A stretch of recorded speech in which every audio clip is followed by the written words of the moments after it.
Olá pessoal, sejam todos bem-vindos. É um prazer enorme estar aqui na TV Galega, a imagem da cidade. No programa anterior, conversamos um pouquinho com a Thaís Boldrini sobre decoração home office. E hoje quero falar com vocês sobre a decoração para quem está trabalhando em casa fazendo videozinhos no YouTube, TikTok, no Instagram. Lógico que quem já está fazendo tem um ambiente separado para isso. Só que agora vamos conversar para fazer um ambiente mais ilustrativo, que chame mais atenção. Thaís Boldrini, seja bem-vinda. Oi, Jane, tudo bem? Obrigada, Tá, de novo, mais uma vez, em estar aqui comigo nessa caminhada. E eu quero perguntar para você agora, a primeira pergunta. Como que eu consigo fazer um ambiente? O que eu penso já para fazer um ambiente? Então, com a pandemia, a gente falou, muitas pessoas se adaptaram a trabalhar em casa e montaram os home office. Mas sempre existiram as pessoas que já estavam relacionadas a criar conteúdo nas redes sociais. Com isso, é sempre importante que a pessoa analise o fato de estar gerando um conteúdo que tenha contexto com o que ela vai estar passando. Então, de uma maneira geral, o ambiente precisa estar preparado para isso. Então, se a pessoa vai fazer uma gravação de um tema que ela vai estar abordando específico, é interessante que ela faça uma pesquisa para que o ambiente inteiro esteja no mesmo ritmo. Então, para a pessoa poder transmitir melhor aquela mensagem que ela quer passar, né? Então, eu sempre indico que a pessoa faça um estudo antes para ver temas que estão relacionados para ela poder estar passando aquela imagem. Verdade. Thaís, pois não teria sentido a pessoa falar sobre um assunto e o ambiente estar retratando um outro assunto, Justamente. né? Entendi. E quais são os pontos que a pessoa deve, assim, lembrar de começar a fazer? Quais são as coisas mais importantes para começar? Olha, para mim seria a iluminação, o plano de fundo, que seria a imagem que está atrás da pessoa, e a parte de som. No caso, sobre iluminação, o que seria indicado? Existem dois tipos de iluminação, a iluminação artificial e a iluminação natural. No caso da iluminação natural, seria a luz ambiente, a luz do sol que entra naquele local.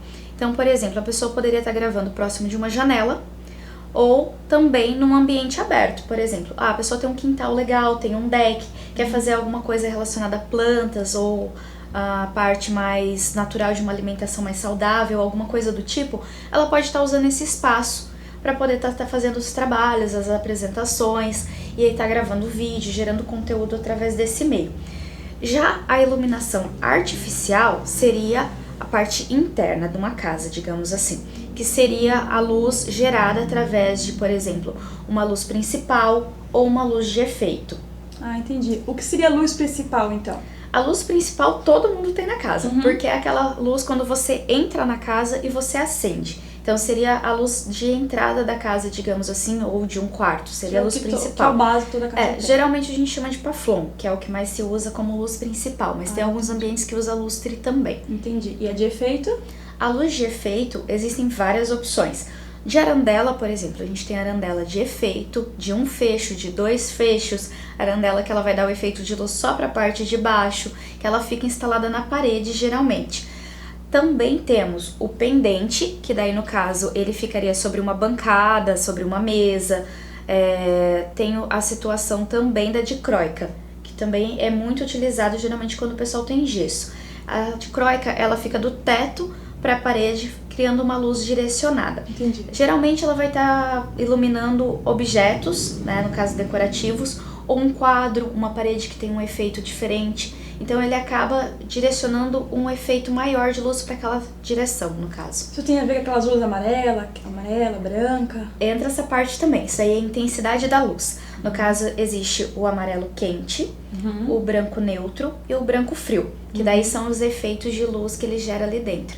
E entre elas ainda tem os direcionamentos de luz, que também tem bastante informação. Eu achei bacana então essas cores, porque quando a gente faz uma gravação e tem a luz amarela, eu acho que realça mais para as gurias que fazem, né? Isso, o pessoal usa ring light para os vídeos, né? Isso, daí acho que fica bem bacana. Isso, geralmente em maquiagem o pessoal costuma utilizar bastante, porque assim, cada tipo de luz, ela vai criar um efeito. A mesma coisa a gente indica para os ambientes, por exemplo, uma sala, uma cozinha, a gente precisa ter muita luz. Claridade. Então, o que é indicado naquele ambiente? A neutra ou o branco frio, porque precisa-se de muita luz. Já num quarto ou numa sala que a pessoa quer um pouco mais de aconchego, a gente utiliza a luz amarela, que no caso que é o amarelo quente, que a gente chama, que é o 3000K, que ele dá um efeito de mais aconchego pro ambiente. Uma dica bem boa, né? Luz amarela deixa a gente mais bonita e o lugar mais aconchegante. Bem legal, bem interessante. E sobre o som do ambiente, que é o que pega bastante.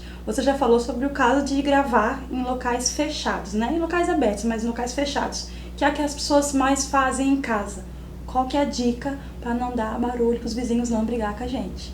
Então, não é nem só os vizinhos não brigarem, né? Mas geralmente o barulho que vem da vizinhança. Verdade, que atrapalha, né? O cachorrinho ali atrás. Esse é um grande fator, porque realmente a pessoa tá gravando, ela quer passar o conteúdo e é complicado quando algo atrapalha ela. Então pode ser o latido do cachorro do vizinho, pode ser um carro passando na rua, algum anúncio passando, uma criança gritando. Vários fatores podem influenciar. Tem gente que consegue editar, né? Mas dependendo do que for também fica complicado, porque a pessoa tá ali gravando e de repente passa aquele barulho. Aí a pessoa fala, poxa, mas atrapalhou o meu vídeo, tem que começar a gravar tudo de novo. Para isso tem várias opções também, né? Se a pessoa tá num ambiente, por exemplo, que é de divisórias, existe opções de fazer divisórias com isolamento acústico. Já diminui a questão de ruídos de uma parede para outra. Se a pessoa está fazendo uma construção do zero e ela já quer aquele ambiente mais isolado, ela pode também na construção fazer uma parede dupla, que daí já vai facilitar também essa questão do som não estar passando tanto de uma parede para outra. Sempre estar gravando, por exemplo, com a porta ou a janela fechada já ajuda a estar reduzindo os ruídos também. Mas existem hoje diversas tecnologias. A gente tem a opção, por exemplo, de janelas e portas que tem o isolamento acústico. Então você tá numa rua movimentada, fechou a porta, fechou a janela, ele já isola bastante a entrada desse som. Temos grandes empresas que fazem diversos projetos com layouts maravilhosos utilizando esse tipo de produto. E com isso ganha-se um isolamento bem grande. E em último caso, imagina que a pessoa já tenha a casa, já tenha o ambiente construído e ela precisa criar um espaço de gravação e está tendo muito problema com ruídos, a pessoa tem a opção também de estar fazendo o isolamento dessas paredes, mesmo que a construção já tenha sido feita. E isso vai facilitar e vai diminuir os ruídos ao redor, para que a pessoa possa estar gravando vídeos com qualidade. E mais tranquilo também, né? Bem mais tranquilo, porque ficar sendo interrompido não é legal.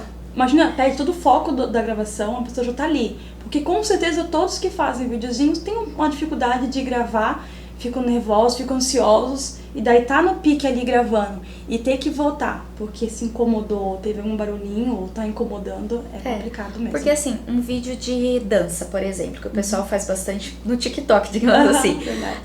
A pessoa tá gravando, ela tá ouvindo a música, mas ela pode editar e colocar a música por cima depois se alguma coisa atrapalhar.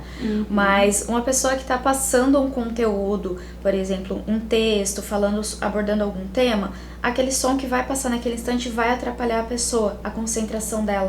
E isso acaba que no dia a dia influencia na geração de conteúdo, né?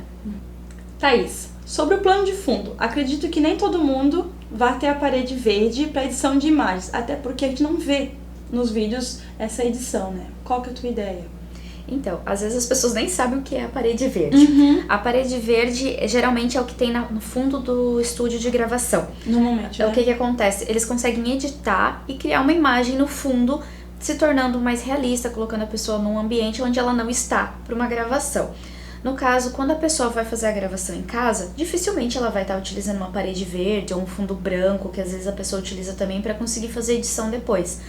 O que a gente faz? Cria um layout para a parte de trás, para que a pessoa tenha um fundo legal, que vai estar chamando a atenção. Então, essa parte de trás que vai estar sendo retratada, vai ser o plano de fundo para essa pessoa poder estar trabalhando as imagens, os vídeos dela no dia a dia.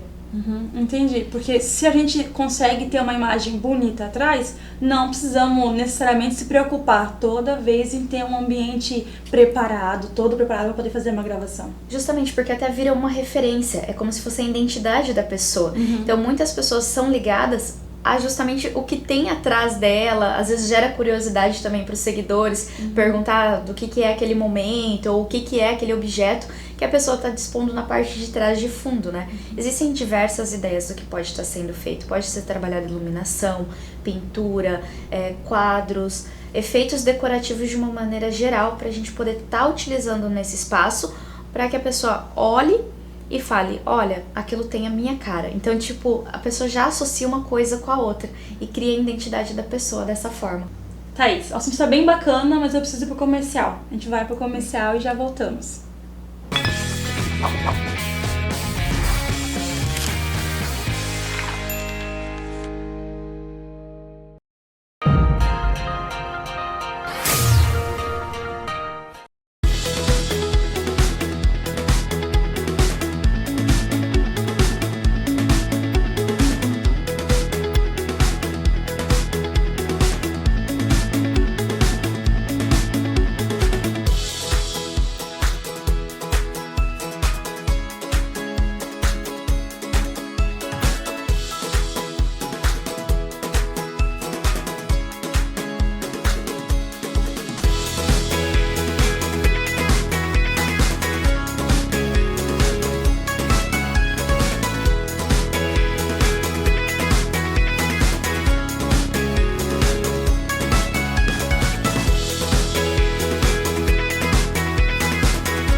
Você sabe a diferença entre as vacinas importadas e as vacinas nacionais? A vacina importada é a mais recomendada, porque tem eficácia muito maior quando comparada com a vacina nacional. Isso porque o cuidado é maior durante o transporte, o armazenamento e também na administração, que são fatores essenciais. Atenção, somente os veterinários são as pessoas capacitadas para avaliar a saúde do seu animal. Marque sua hora para realizar a vacinação dos seus amigos.